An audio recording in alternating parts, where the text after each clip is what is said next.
તો ભાવનગર એપીએમસીમાં કપાસના ભાવ અંગે છેતરપિંડીના આક્ષેપ સાથે ખેડૂતોએ વિરોધ કર્યો અને વિડીયો વાયરલ કર્યો. ખેડૂતને કપાસના વજન અને ભાવમાં અન્યાય થયાનો આક્ષેપ છે. આ મામલે વેપારી એસોસિએશનના પ્રમુખ અને વેપારીએ ઘટનાને વખોડી છે.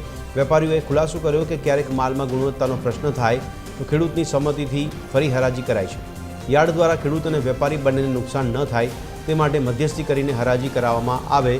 વાયરલ વિડીયોમાં પણ ખેડૂતના માલની હરાજી ફરીથી કરાવીને તેને પૂરતા ભાવ આપવામાં આવ્યા હતા.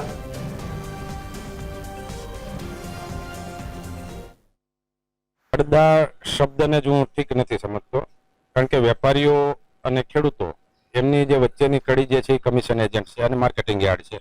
માર્કેટિંગ યાર્ડની અંદર જે માલ આવતો હોય છે એ માલ જે હરાજી વખતે વેચાણ થતો હોય છે એ માલની ક્વોલિટી વેપારીને મળવી જોઈએ.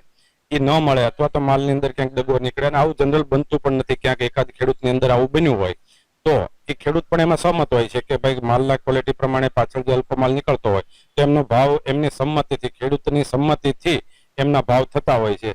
પરંતુ ક્યાંક ને ક્યાંક આવા ઇસ્યુને મોટો વિવાદ બનાવતા હોય છે. પરંતુ સરવાળે ખેડૂત અમારે ત્યાં આવો બનાવ હજી સુધી બન્યો નથી. કડદાનો વિષય જે ઉત્પન્ન થયો છે બોટાદથી, પણ એ કડદા શબ્દની વ્યાખ્યા છે ને બહુ અઘરી છે. કડદો એટલે કોઈ પણ વસ્તુ હોય, એપલનો ફોન અને એલજીનો ફોન લ્યો તો તેમાં ફેર પડે કે ન પડે. આજે હું વેપારી તરીકે કે દલાલી તરીકે કપાસ લઈને માર્કેટિંગ યાર્ડમાં આવ્યો હોય તો કપાસની અંદર અમારે લૂઝ પ્રથા હોય કે ટ્રેક્ટરની અંદર ભરીને આવ્યા હોય, ટેમ્પાની અંદર ભરીને આવ્યા હોય, 100-200 મણનો લૂઝ વાહન હોય, 100 મણનું હોય, પણ એ જે વાહન જે હરાજી થતી હોય એ પાછળની સાઈડ ખોલીને જોતા હોય, આખે આખું ખોલીને જોતા ન હોય.